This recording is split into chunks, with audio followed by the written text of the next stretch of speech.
And for everyone that missed it earlier, when she said that was in 2020, she bought 8 doors in 2020, the duplex, the triplex, and the 5-unit package. Mhm. Then the 2 Airbnbs. So we're at June of 2021 right now. So this is within, 14 months. I'm just kind of keep everybody up to date on this story because it's absolutely amazing. You're listening to the Real FI Podcast, where we discuss time-tested tricks, techniques, and strategies for pursuing financial independence today, so that we can enjoy a better tomorrow. A better tomorrow. Financial independence isn't about getting rich quick. It's about cultivating a foundation to grow financially, mentally, physically, and spiritually. Let's figure out how to kick the 9 to 5. Here are your hosts, Patrick and James. That's your first one. So then you went out and did that 7 more times, right? I did. So when I was applying for the first one, mind you, I'm building my credit. So I'm very careful how I do it. So I know that based on research, again, listening to people that know what they're talking about and following the people, when your credit is run within like the 72-hour period, it doesn't, before the other ones checks it, it would take I think it's 72 hours or something. Like it's they could run it, they could keep running it again at different places, and it wouldn't lower your score. Exactly. So that's what, when I was applying for the first property, I applied for 2 units. But I did, since I didn't want to put in all the money right away and do a move in this month, and I moved it out 2 months. So the first one was April 17. My second unit moving is 2 months after. So I already had that unit. I'm just waiting for the time to come for me to collect my keys.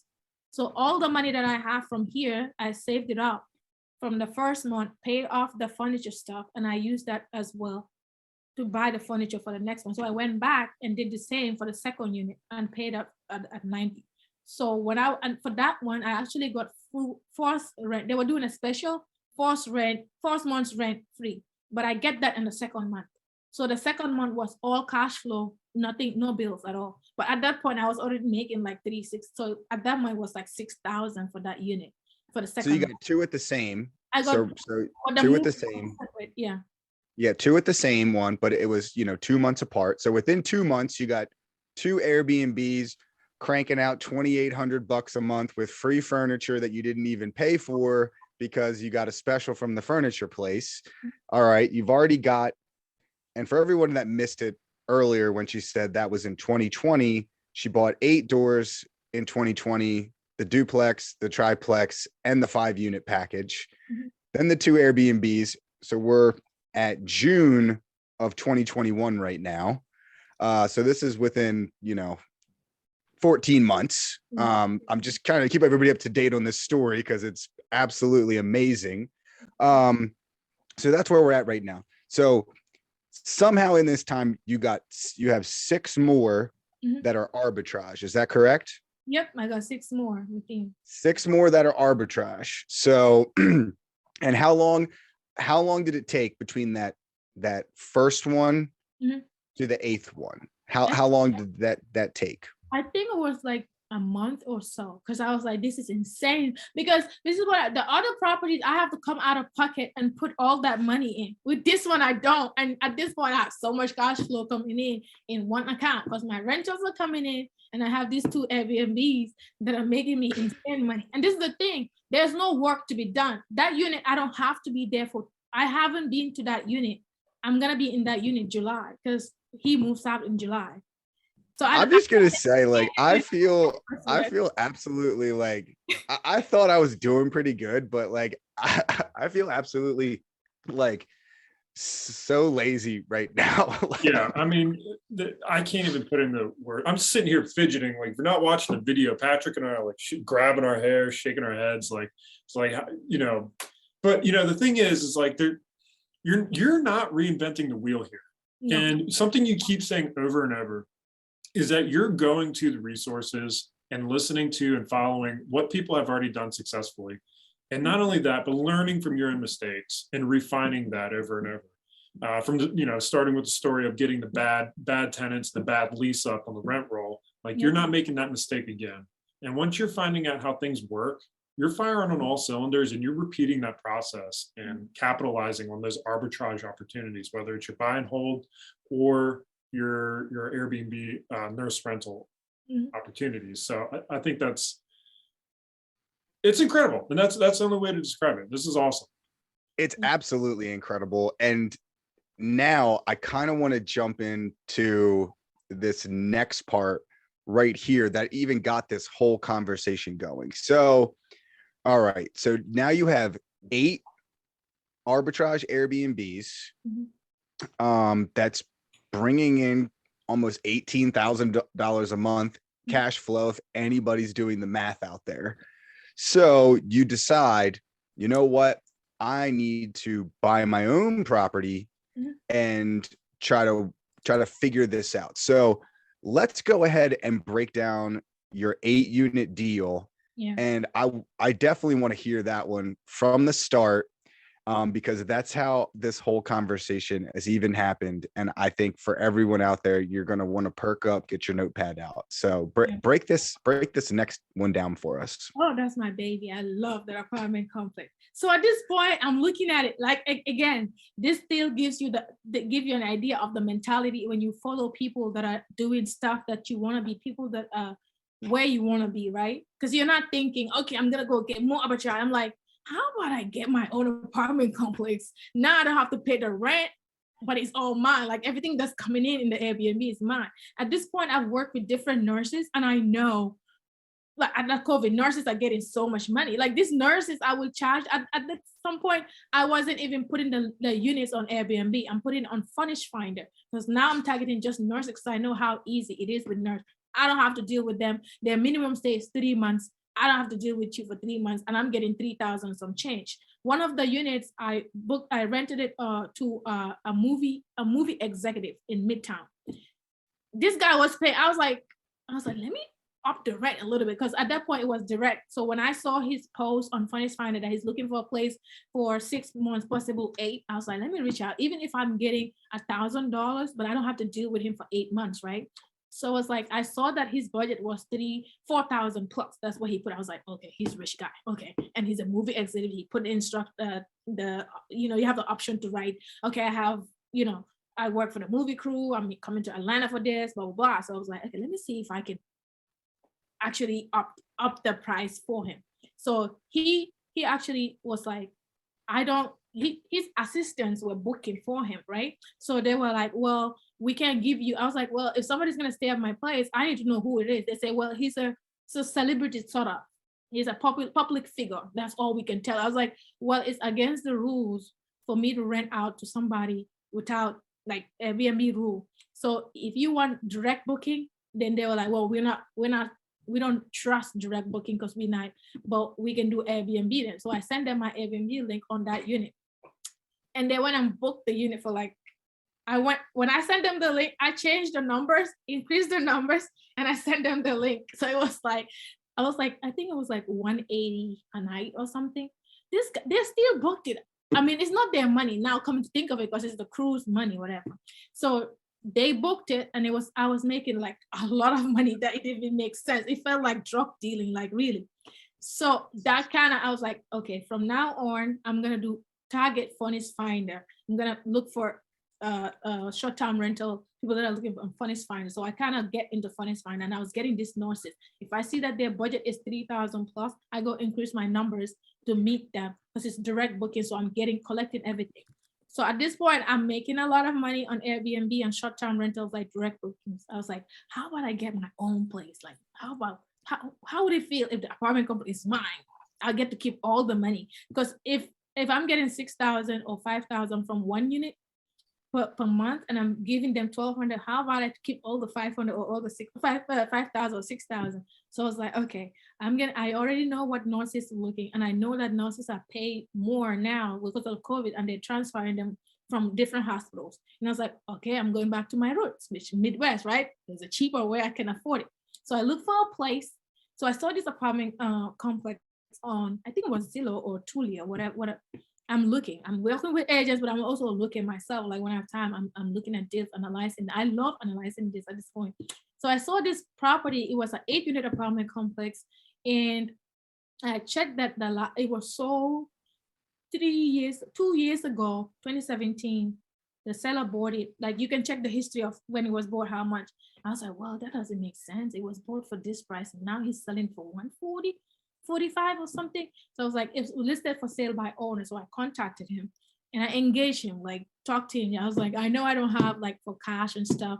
Would you be interested in like financing? I was like, no, I want out. We started investing 2 years ago.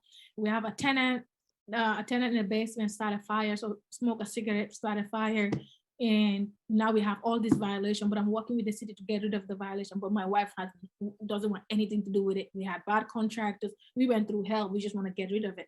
So I know he's desperate. He was like, at that point, he just listed a few days. So he was kind of like, you know how, oh, it's gonna get sold, right? But then when people come, they walk in, they walk out because of the violation and the fire stuff. But for me, what I saw was, and he didn't see that, right? Was this property was 1 mile away from one hospital and 1.6 mile, exactly 1 mile from one hospital and 1.6 mile from the other. That's what I saw. I haven't seen the property. I just knew after running the numbers. I was like, no matter what, even if it's a small city, even if they pay me $1,000 per unit, I know I'm gonna make money because it's just 120, right? I knew it needed work. I was like, I'm patient enough to work with the city. I went back to the bank and I told them about the deal. This is after they told me they thought I was crazy. The vice president of the local bank was like, I really thought you were crazy. And this is so interesting because I got the vice president to start investing like me. Isn't that crazy? Of the bank, it's like, you have to teach me how you did this.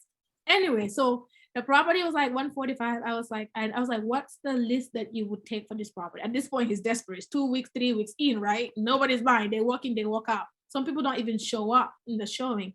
And he was working in odd hours. He had a job where he couldn't do a lot of showing so people couldn't get in.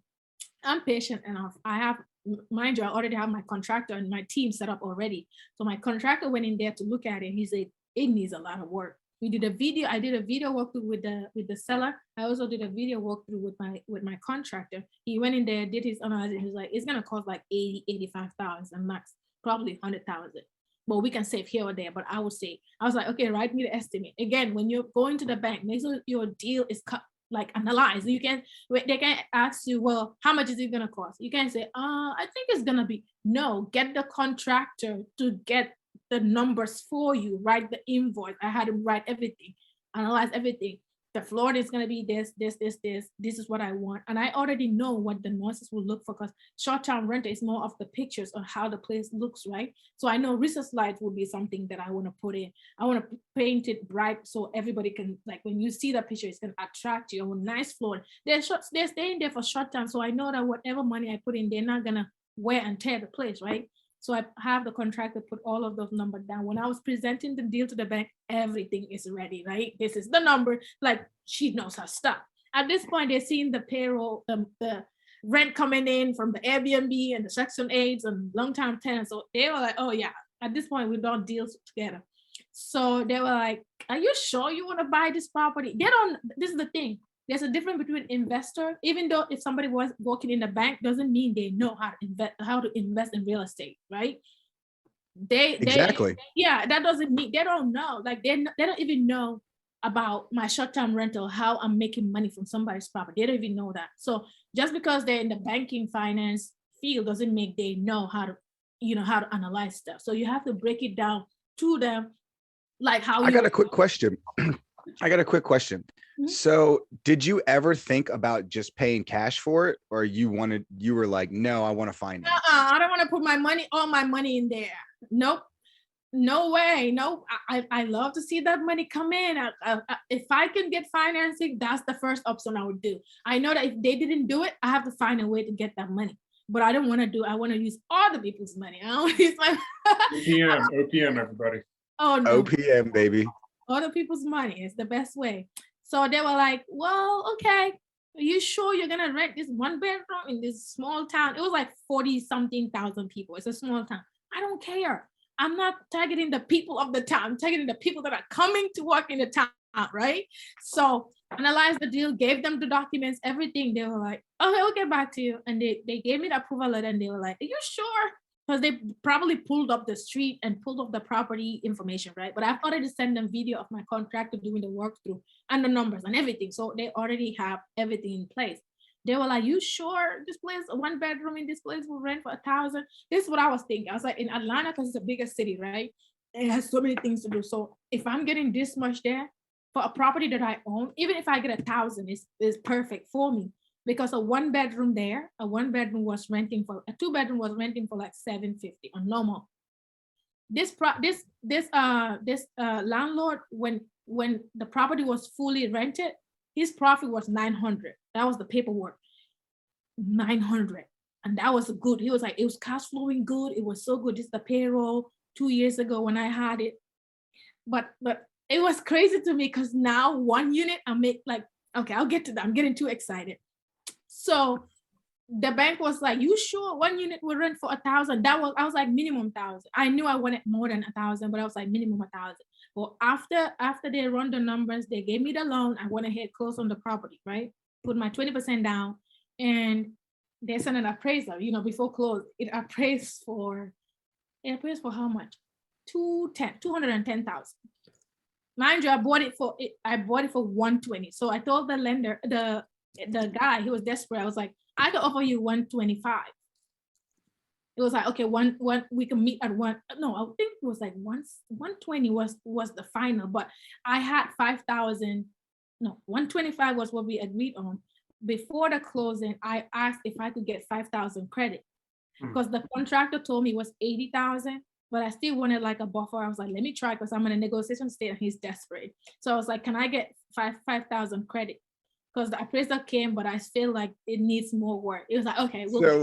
So after the appraisal comes in, after that, you've already got 90 grand equity built in.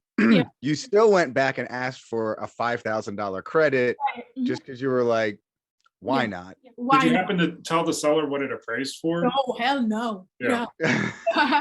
No, never. So it was like, okay, fine, we'll give it to you at closing. So I got a 5,000 check credit. So I was able to put that on a renovation because I wanted extra stuff. My contractor was like, if you want extra stuff, you got to put in 5,000 extra. But the bank has approved the loan at that price. So I was like, you know what? I'm going to try to find a 5,000 somewhere else. And I got the bank. So the bank approved the loan for the place and the construction, right? The purchase price, they accept. So when the appraisal came, they were like, do you want financing for the renovation? I was like, yeah, I was going to ask anyways. I was like, yeah, because they were impressed at this point. And they actually told me, we thought you were crazy when you were buying this boarded up apartment complex that was vacant for 2 years, had all these violations. I worked with the seller before closing. I was like, I'll work with you. I'll call the city and do all the follow with you, but I can't close without the violation being lifted. So he was doing all the work. If not, he's not going to sell. So he wanted to just sell, pay off his loan and walk away with whatever he had left. So the bank was like, you want financing? I was like, yeah, that's why I sent you the estimate anyway in the first place. They were like, yeah, we'll finance it for you. I mean, they already saw the 90,000 in it, right? They were like, no matter what, I think she knows what she's doing. So they took another chance on they gave me because the work is a lot. It was a lot of work, right? They were like, but what happened was for the violation to be lifted, the seller had to update the furnace. So it's like a brand new furnace, like brand new. So I didn't have to change that for years, right? And the roof was changed. There were so many updates. And then they added like a stairs back porch, like each of the unit. So that was brand new. So even though it's boarded up, those were there for some of the violations to be lifted. Violations. Yeah. So I get to have like walking a property that has all the mechanical. Those are important things, right? Those are like 20,000, 30,000 mechanicals. It's like a whole apartment complex in the Midwest and it gets cold. So the bank was like, okay, we'll finance it for you. This is what we do. We give you 3 months because it's a lot of work, right? As we seen on the video, we will give you 3 months of just paying interest and then you can start paying. I was like, oh my gosh, thank you, Lord. My contractor lives 1 hour away. He and his 5 crew member, 5 of them. I was like, we need to get it. Why'd you pick a contractor that was so far away? How'd you come into contact with him? And it's from my first property. Property. So he's the one that helped me fix up that unit. My contractor, before I had that contractor, there's a story behind that contractor. So my property manager actually was taking money because they saw how the money was coming in 2,000 a month. So he kind of was stealing some money from the renovations. Like when the contractor was charging him less, he would put his own amount there, even though he's getting 10% of the rent. So you know how he was helped. So I met the contractor through him. He has other properties that he's managing. So he has a handyman, a contractor that does the work. So when I said, okay, we're gonna change the carpet on this unit before we get it rented, that's when I was doing the work. So if the work renovation was like 3,000, he would say 5,000. But remember, So he was stealing from you. Yeah, he was stealing from me. But I found out later because I was like, this is what I was like, I was like, something is wrong. Like, it's just something was wrong. Something was off. And so I was like, you know what, I'm going to look for another property manager. And I was looking for property manager. I'll call. And because it's a small town, I like calling everybody. I made a list of opera, and I happened to talk to this lady, and I gave her, she's a property manager, and I gave her the name of the property. She was like, you never believe this. I was like, what? She said, my name is Dawn, and I'm the one who was managing this property for the previous landlord. And even the payroll that I gave you, they made me cook it up. Can you imagine what a small world it was? I was like, she was like, I know that this contractor is, what's the name of the person that's managing your property? I gave it a name. I was like, well, he always mentioned this person's name, I said the contractor. He's like, you'll never believe that that contractor is my contractor. And he's the cheapest but does the work. He's an older guy, he's respectful, has pride in what he does. So there's no way, I know the property for 5 years. I know there's no way to change the place or change what I was doing to cost that much. So I was like, can I have the contractor's number? Mind you, I wasn't in contact with the contractor. The property manager contacts the contractor. Mm-hmm. Yep. So I was like, can I have the contractor? And she was like, sure. I called the contractor. I looked for him everywhere. I researched him, checked on Facebook until I got him. I opened a page and I introduced myself because I didn't want him to see my name, fake name, everything. And I was like, I own this property over here. She was like, don't come to me for any information. Go, because he knew. It was like, I don't know what contract you have with your property manager, but I felt like maybe I charge him, he put his percentage, and then you charge. I was like, yeah, that was the deal, but I just wanted to know if the. He said, oh, okay, so you're not in for trouble. I said, no, I just wanted to know. I just wanted to know the information so I can fire him, but I didn't need to confirm. But this is the thing, the contractor did the work was so good. I never had any like tenant complaints. Like every unit that he had, I never had any complaints. I still don't have any complaints. Like it'd be like a toilet clog, a simple thing. So I knew he knew how to do the work. Now I have his number, right? So that's how I built the relationship. Even when I fired, how I got the property manager and I hired a new property manager. So that's how. And then so basically you were like, hey, I'm buying this property. It needs a ton of work. Exactly. I'm gonna use the same contractor to do all the work, but it's an hour away. And you need him to get the work done quick. So so what did you do? Did you like pay for a hotel? Did he charge you to stay there and sleep there every night? Like, how'd you work that out? No. So I told him when the bank gave me the 3 months of not paying mortgage, but just the interest, I told him, at this point, we have already built relations. He worked on all my other properties. How I found him was the first property, the one that was the numbers were cooked up. So at this point, I have built a relationship with him. The second property, the third property that I got, the 5 package, he did work on us. He's still working on the rest of them. So at this point, I was like, we're about to get a big deal, a big renovation. It's 8 units apartment. And he actually came and gave me the estimate. So that means he was ready to do it. So I was like, this is a big project. He said, I was like, I have 3 months of not paying mortgage. How fast can you start? He was like, you know what? I trust you and we've worked so much. We work so well together, honestly. He's a great guy.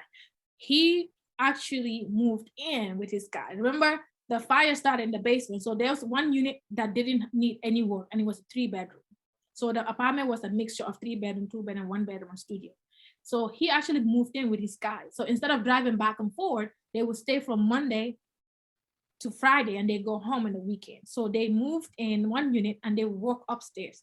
So I was like, start with the upstairs unit that way. Because you remember there are 2 entrances, the forward and the back. So it's like, if I can have them walking their way down, I could actually have the nurses in and they could use the back door. So in my instruction, they would check in from the back door. I was like, start with this. And those are the smaller units because they were 1 bedroom and a studio. So they started with those units. And in 3 weeks into it, they're almost done because they work from morning till night. And then in the morning, they wake up again like 5 a.m., 6 a.m. and start work. Mind you, like, so before they're done, and they're sending me pictures and videos daily. Before they're done, I went on Amazon and bought my couch, my beds, and everything and ship it to them. So when I say I'm coming, I bought my ticket and I'm going on a Thursday, right? Or Friday, right?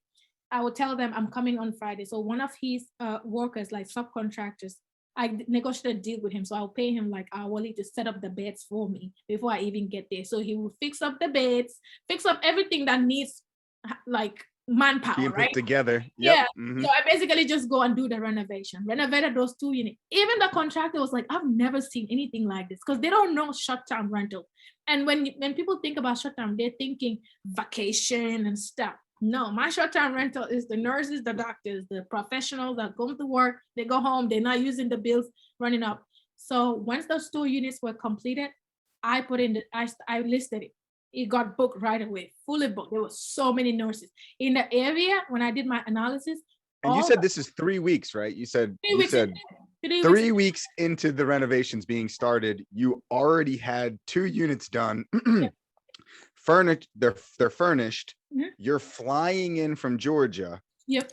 And Renovated. as soon as you listed both of them, you got bookings. So how much were those bookings for? So I listed it as the first one was the one that I listed was a studio, and I listed it for $1,000. Remember that was that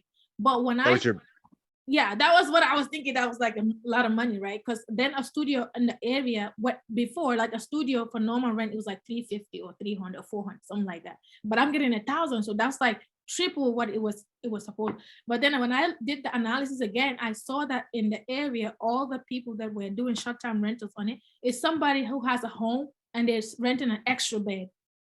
But these units are small units, but you have a kitchen in there. You have everything. It's like a private unit, right? So I was like, okay. After that nurse checked out, it was like a 3-week stay or something. It was a medical student, actually. She came to do a residency or whatever. So she was staying at the hotel. When she saw the listing, she canceled and she moved in. So when I saw that there were a lot of people sending inquiries, it was Funniest Finder, so they didn't have to book directly. I went and changed the numbers and I listed it at $2,000.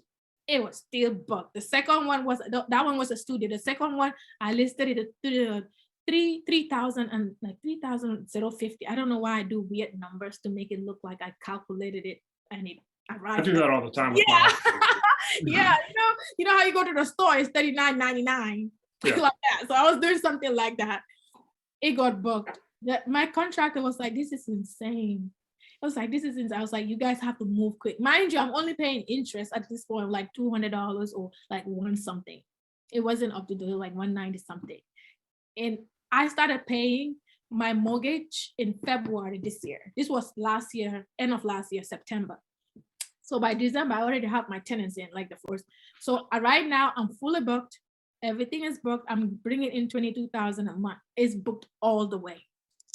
All the way. My mortgage is $1,200, right? In a balloon of five-year maturity, and $22,000 a month. My utility bills, because they don't cook a lot, is about maybe, I could say everything inclusive, about less than $2,000. Everything inclusive on my, so I'm netting about 19,000 some change, sometimes 20,000 some change based on the utilities. But the income is like 22,000 a month. And all right, so yeah, go ahead. So okay, so you were all in on this property, right? Because you got it for 120. You got that. Let's not forget that $5,000 credit. Yep. So 115. 115. Oh, okay. So and then how much your total renovation was 80? Yeah, 80 plus that 5,000 that I put in extra to do extra stuff. So we're in at 200. And then how much did you spend on all the furniture and everything for 8 units? So for each unit, remember, I'm taking the income from this unit to put it in the other units, right? So so you didn't really come out of pocket on it, but no, for general numbers. Yeah, I didn't come out of pocket. So I would just take again, I'm using the same ACIMA program from the furniture. It turns out it's actually every store. It's called ACIMA, ACIMA. So you can actually apply it on it.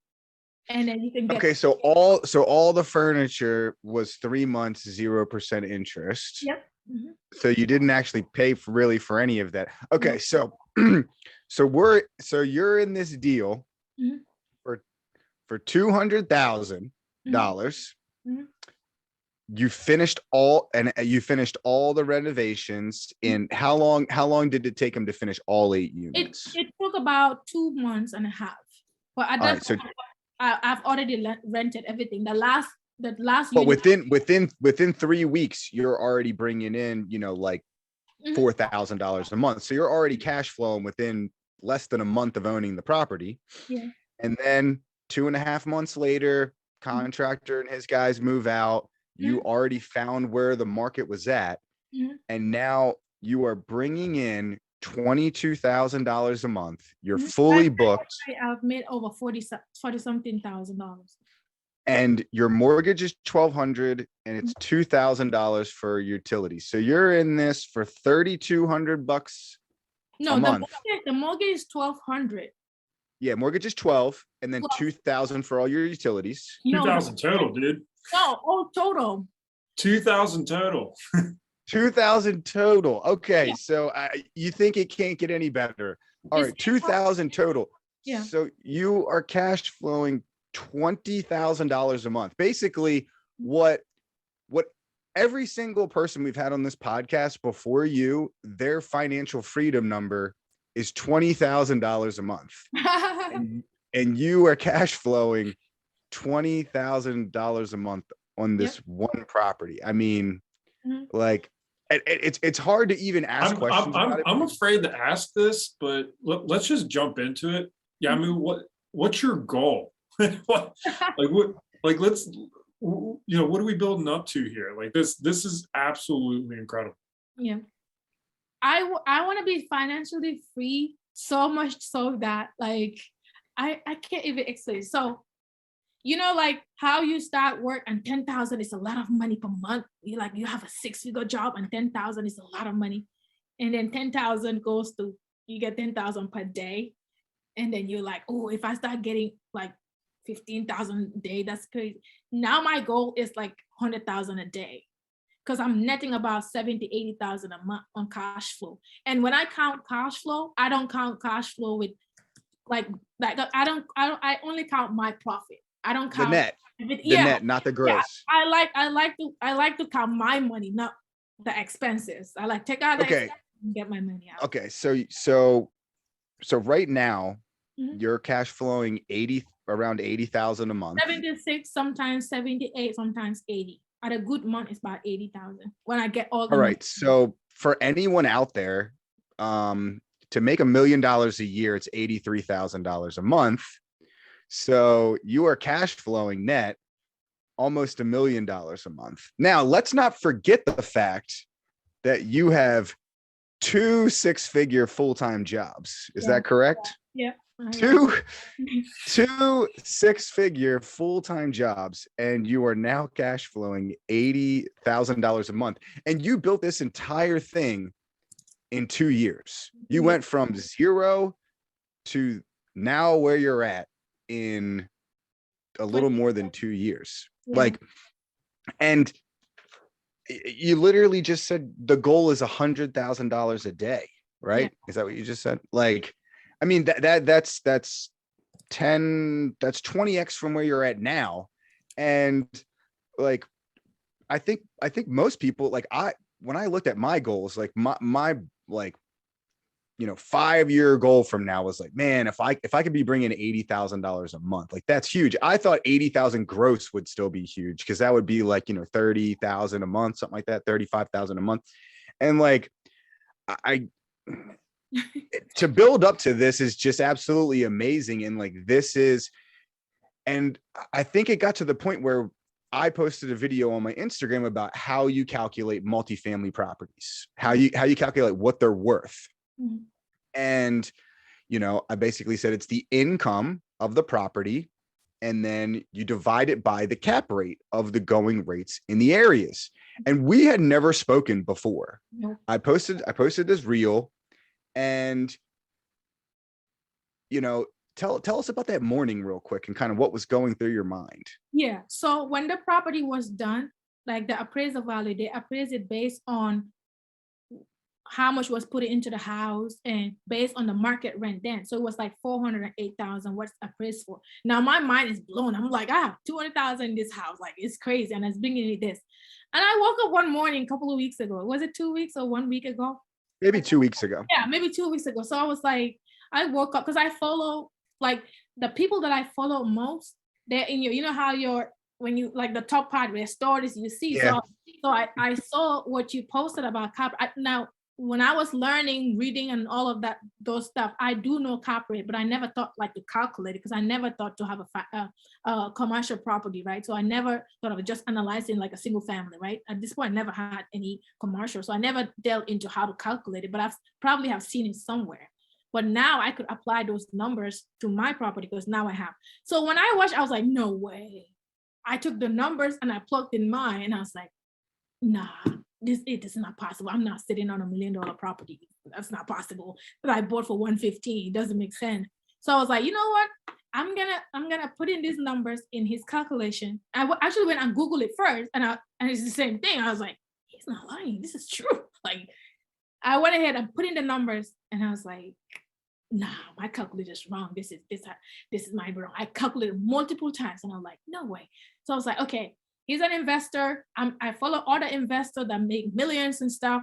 I'm gonna plug in these numbers and I'm gonna send it to them and make it look like it's somebody's deal. So I send it to you, send it to every 5 other people. And I was like, can you run this for me real quick if you have time?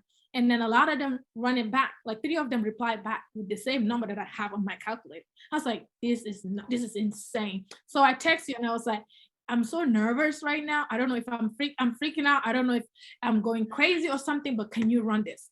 And you were like, call me. Because you run it, you're like, 22,000 per year? And I'm like, no, per month. And I'm like, I explained to him and I was like, I do this is what I do. I do short-term rental. I rent to travel nurses. Some of the nurses, they pay, their companies pay for them, like the travel agency. So they pay a lot. So it's not like direct, they pay me with a W-2, with my 1099 and everything. And I explained to you, you were like, send me my number. You're like, call me. I was like, let me drop my son at school and I'll call this guy because either I'm going crazy or something's wrong. So I was like, so these people want to tell me all of that. I was like, they all cannot be wrong because they all send me the same number. So you were like, let's talk. And then we talked. And I was like, you were like, you're actually sitting on $1 million property and you can do it. So I was like, At this time, I already emailed the bank and I told them, because you told me that I can pull out money. And I run the bank. They were like, yeah, sure. If you're ready, we can get you can get over 1 million on the house and you can get a line of credit. I was like, exactly. Like we were talking and like I said, we never spoke. She sent it to me and I'm running the numbers and I'm like, this cannot be right. Like, there's no way this is real. And then we talked and I was like, this is worth like $1.5 million. Yeah. And you were freaking out, like, because again, we talked about your net worth, 1.7 at the end of 2021. Mm-hmm. And you just doubled it again on this one property. And it was so amazing. I mean, I think at this point, like we've got the best part of your deals, and you know, it's absolutely amazing. Like, I mean, just hearing your story again and everything that I knew up to this point, like, it's so inspiring and it's amazing. And, you know, now you understand how commercial properties are based on their income. And I know that you're going to go out and you're going to go buy a couple more properties. I bought a commercial deal, 5 units. So I'm flying to Illinois tomorrow to start work on that. So I need to run with my contract. Oh, I bought one that's even closer to the hospital now because I'm getting so many inquiries. I'm fully in the same place. In the same place, just 1 mile. I'm like, I gotta find another deal. I found another deal. It was occupied. I told him I will pay your tenants to leave, and she did. I paid him to give his tenant cash for keys to leave. How much you pay for this 5 unit? $90,000. 90,000, man. That sounds a little rich for your blood after getting, you know, $15,000. I was like, I offer cash. I told the bank before they get an approval letter, I've already offered a cash offer because I know I have 90,000 and I'm gonna let it go. I was gonna put You're the like, night. oh man, that's Yeah. 1 month cash flow. Yeah. Like, come Yeah. on, I got Yeah. that. Let me just go to the bank and write a personal check for that one. So, oh man, I mean, I would love to unpack that one, but I think we got a couple other things Yep. that we need to go into. I mean, your deals are amazing, the numbers are amazing, all that part is amazing. You know, but we don't really know why you're doing all of this. Like, what's the motivation behind, like, I mean, we understand where you came from, and you're in America. I love how you said the land of opportunity. You can do what you want, and you're obviously ringing the bell hardcore. But tell us your why. My why is my family, and the fact that I'm scared of poverty. Like, I don't want to feel that way. Like, my parents died in poverty. We had to move to some people's house and be treated and go through a lot of stuff. I don't want that kind of poverty. Like, there's poverty, and there's poverty where you lay down on the floor. Like, kind of like, it's, I don't want to get into that because I get emotional. But my why is being scared of that life. Like, I don't want anybody in my family to ever go through that. Now, like, my family, most of them don't know. Actually, only my brother knows, but the rest of they don't know like how much I make or I'm in the real estate at all. Because everybody looks at me. So the person that traveled is like the one that made it. Like, so everybody back home depends on me, right? Once I send like $200 back home, that's like 10 grand. They're like, oh my God, God bless you. You're doing so much for us. And I'm like, I wish you know how much I'm making. I pay my cleaners over $2,000 a month, but the fact that I could take care of my family, even if it's like a little money, the fact that they know that she's gonna send this money and we're never gonna be poor, we're never gonna be like thinking about food, or we're never gonna be thinking about where our next meal is gonna come from. That's just give me life, right? And the fact that I want the best for my kid, because I want my kid to say my mom came as an immigrant, grew up as an orphan, came to the US and built this life for us. Now I can leave these properties for my kids and grandkids and kids and kids, like generations, right? Because that's what I'm building it for. That's why when I was reading my journey, books I read, I always stuck with just keeping the property, like not just flipping, like keeping the property. So my family is my why. I think everyone out there has to be, absolutely inspired by that. And, when we ask that question, that's typically the same answer. It's their family, it's their time. But, I think everyone can relate, but not nearly to the place that you're talking about. And it's absolutely so inspiring. Because to come from where you've come from to reach the level that you're at now and still inspiring to go even further is absolutely insane. James, get into this. Well, get into this next I question. can tell you, you're talking about, there's poor and then there's poor. Yeah. And I can tell you that there's rich, and then you're going to be up at rich. Thank you. And this pendulum in your life is swinging to the other side. And everything you're doing is setting up for generational benefit down the road. And like you are going to be that person generations down the line where your family looks back and like, this is where it changed. And this is what happened. So that I know your son's going to be super proud of you.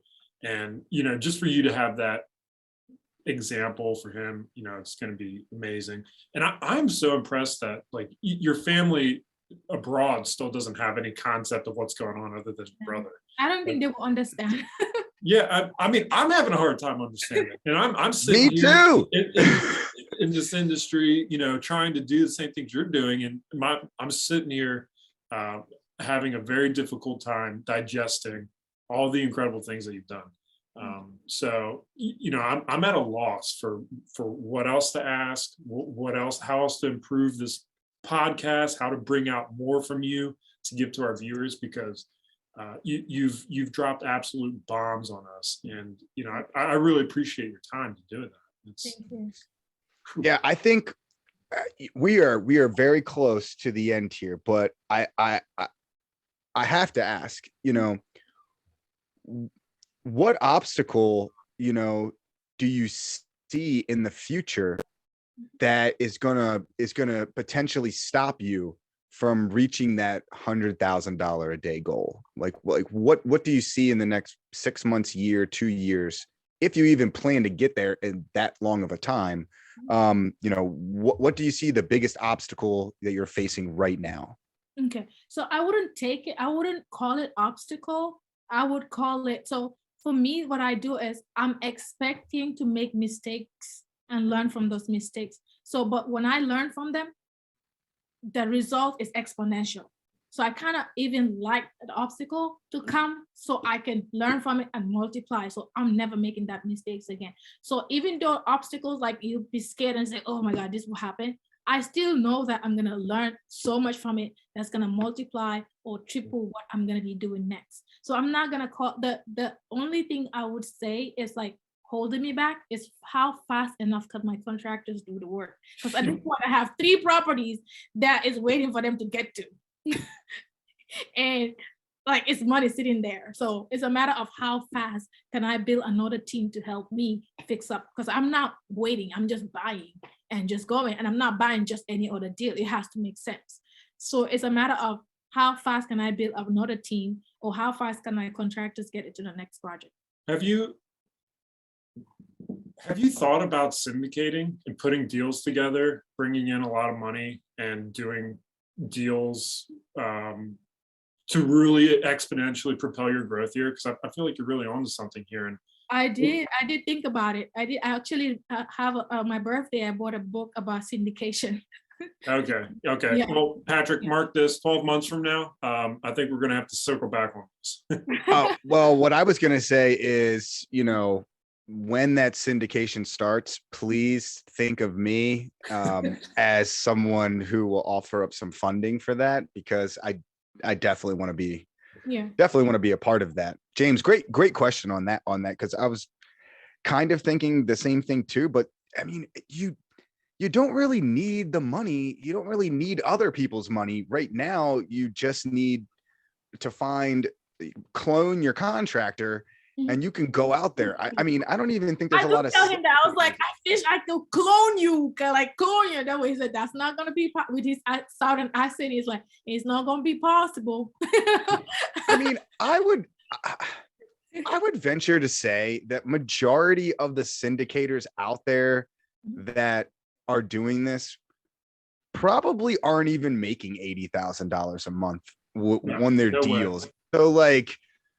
all together, like there's probably some people out there with like 1,000 units that are their 1,000 units that aren't even making $80,000 a month. Like I mean, I know you have a great grasp on real estate and the concept and everything, but I mean, like I can tell you this much, they wouldn't be adding this much value to their investors either. Like the ROI on this is exponentially insane. So like, unless you like really needed the money, or we're planning on doing this at like a 50 unit or 100 unit scale, like maybe. But if you decide to do that, please think of me and James, because we would love to invest in that for sure, and invest in you. Almost any project you have talked about is turned to platinum. So that's amazing. All right, well, everybody who's still listening with us, this is obviously part 2, because we are going to split this up because this is so fantastic. 2 hours, man. This flew by.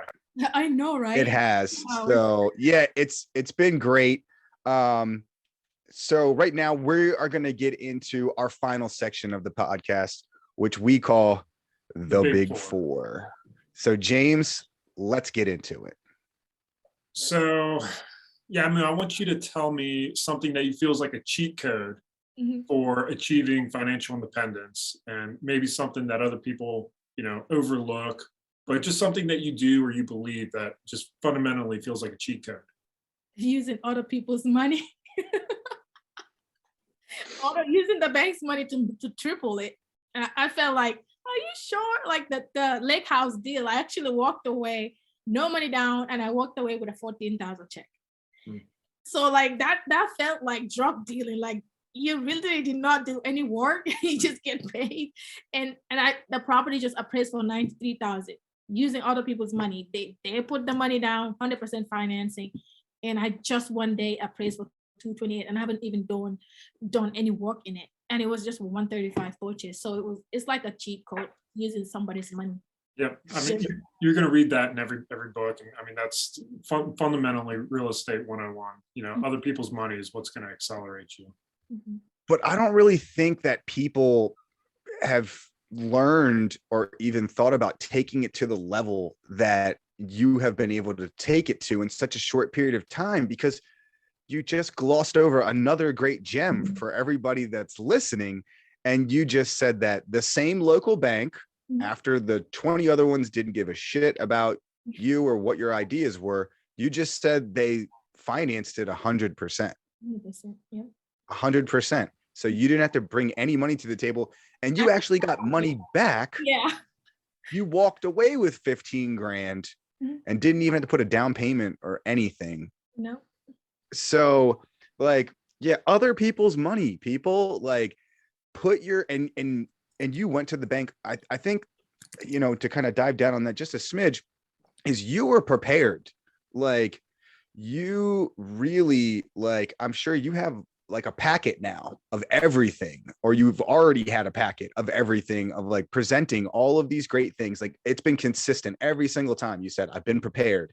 Every single person that I talk to, I've been transparent. I'm telling them what I'm doing. I'm telling them how much money I'm making. And that's how you get other people's money. People out there listening, if you're going to ask somebody for money, be prepared, right? You might not have the credit. You might not have some of the experience, but you have something to offer. You have some sort of value. And, you know, as you start building your little real estate empire or your big real estate empire, track all that. So when you start having those conversations, or need to be having those conversations, you are prepared. And when you're prepared, and when you go out and you live in that uncomfortable, because you weren't comfortable in any of this stuff. You didn't think that you got the fellowship. You didn't think, you know, you got the job at the CDC. You didn't think the bank was going to, I mean, you had some self-doubt, you know, you had some self-doubt a ton throughout the way, but you just kept pressing along. And, you know, here you are now. And other people's money, people. The worst thing they can say is no. I'm still gonna call. Yep. Luck is when preparation meets opportunity. And, you know, no one's going to find that, you know, quote, luck, unless they're preparing for the opportunity that's coming. Exactly. So we are going to jump into the next question, and I already have my pen and paper ready because I'm sure it's going to be a good list. So are there any books, podcasts, or people that have shaped your financial independence journey? We've heard you list, you know, a little bit out there, but, you know, please, for the listeners out there, I'm sure they would love to dive into that mind a little bit. You know, can you give us a couple books or a couple people or podcasts that have really shaped your investing strategy and helped you get to where you are today? Okay. So I know everybody that's like investing in real estate will tell you Rich Dad Poor Dad. I really did not ever read that book. I've never read it. But what I do is basically means I read it, but I read it through people that read it. So I follow people that are actually doing what they read and just implement that, not read the book. I still have the book. I've never read it. Never, ever. But I do know what the book basically entails, because I follow somebody that says, when I got this message from this book, it was a done deal for me. I implement that message.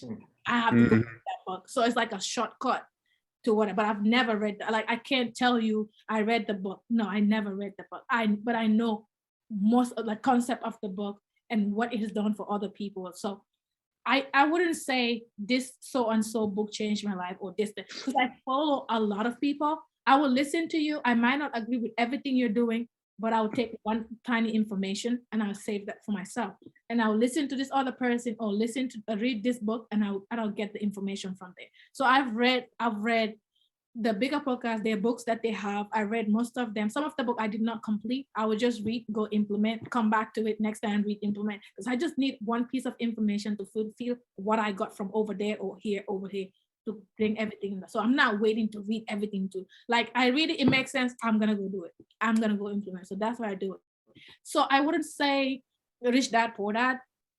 I wouldn't say that at all. But I did read the tax strategy book from Bigger. I'm not sure who wrote that book because I haven't read those books for a while. I read it like a long time. Now I'm like just repeating what I've learned. What other book would I say I learned?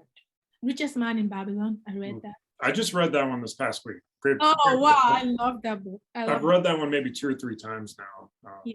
Great foundation. And look, it doesn't have to be like, it doesn't have to be a real estate book. It really doesn't. Like, you know, because you have such a great mindset and, you know, such great drive. So it doesn't have to be a real estate related book. It doesn't have to be a finance book, you know, just something that's really struck a chord with you that, you know, you think other people out there might, you know, enjoy and might impact their lives a little bit, you know, because I know you said you literally read every single book in the library, you know, back home. Yeah. So like, I'm like, if there's anyone that's got a good one. Bones. It was a romance book. I mean, I don't have anything. I just read it at 13 and I read them. So I was like, I'm pretty sure this is not the book I'm supposed to be reading. But I'm pretty like, that's what we have at the school. So I read it. But I basically read all those books, what got me to loving to read and loving to learn, that drive. But like I said, like, so any person that I follow on real estate, remember when I said I created my page, I followed everyone like you, anyone that's investing. So every person I learn from you. Like sometimes you make a post and I'm like, oh, okay. And then I ask you a question. So I've learned from so many people. So I would say follow people. I wouldn't say it's a book, but follow people that are doing something that you want to be doing or you see yourself doing. So learn from them, take what applies to you financially and just apply. So I'll take that answer. And I remember you said you created an account and the only thing that's on there is strictly people that are doing real estate, people that are doing short-term rentals, people that are doing financing, the things that you want. So your feed is 100% focused on what you want. So that is a great tip out there. And I love it. James, I can't wait for the answer to this question. And let's jump into question number 3. Focus is key. So it's 5 years in the future. I want you to tell us a little bit about your life, maybe your business. What does everything around you look like and what's going on? So just paint that picture of you and your business and personal life 5 years from now. 5 years from now, I have multiple commercial properties like malls. I have multiple commercial properties where I rent to doctor's office, like therapy office, receptions, like, you know how you go to a doctor and it's a whole complex and you have this doctor here, you have this business here. I'm the owner of the complex, multiple of them. That's how I see myself. At least making 10 million a year, at least 10 million a year, multiple businesses, 7-figure, and I'm teaching people how to multiply their income, how to start their journey. So it sounds like coaching. It sounds like you're going to get into coaching or class or have a class or something like that. I actually started coaching now, but at a smaller scale because of my time limit. I know a lot of people will say, well, you have 2 jobs, you're doing all this business.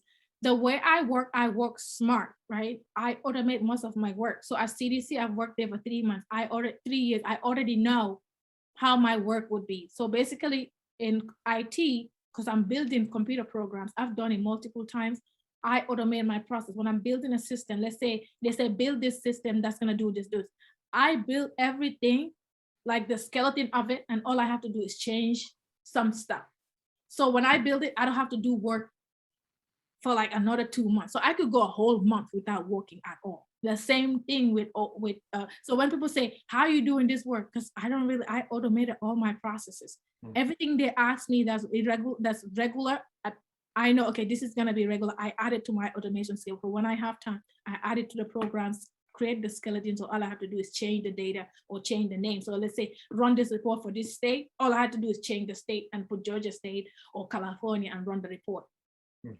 Also, when it comes to my real estate side, I'm automating everything. You don't see me changing anything. I don't even live in the state that my properties are. Does that make sense? Because I have people that are doing work. My Airbnb units, I could go 6 months without even seeing it. Actually, sometimes I forget the address. because I automate. I have people doing it for me. I'm not doing anything. I'm not. So people like, how do you do it? I'm not really doing a lot. I could go like a week without doing any work on my W-2, my 2 jobs, because I've already sat down and automated everything. And that's going to be the difference between you and 99% of people. You're not creating a job for yourself. You're building a business, and that's going to get you to that $10 million a year, $100,000 a day.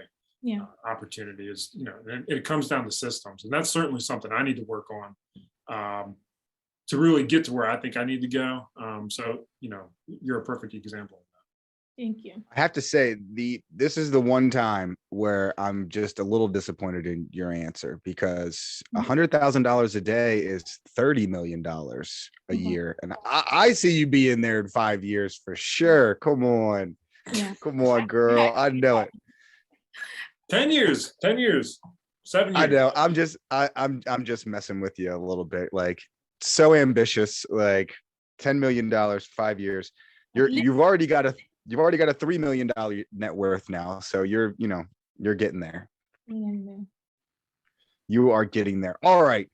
So for everyone that's been inspired by this epic podcast, where can everybody reach out to you if they have a question, if they want to tell you this was great, if they want to ask you about coaching? Because I would assume there's a lot of people out there that are going to want to know, hey, where can I find you? Where can I learn from you? How can I get coaching from you? What's the best way for people to reach out to you?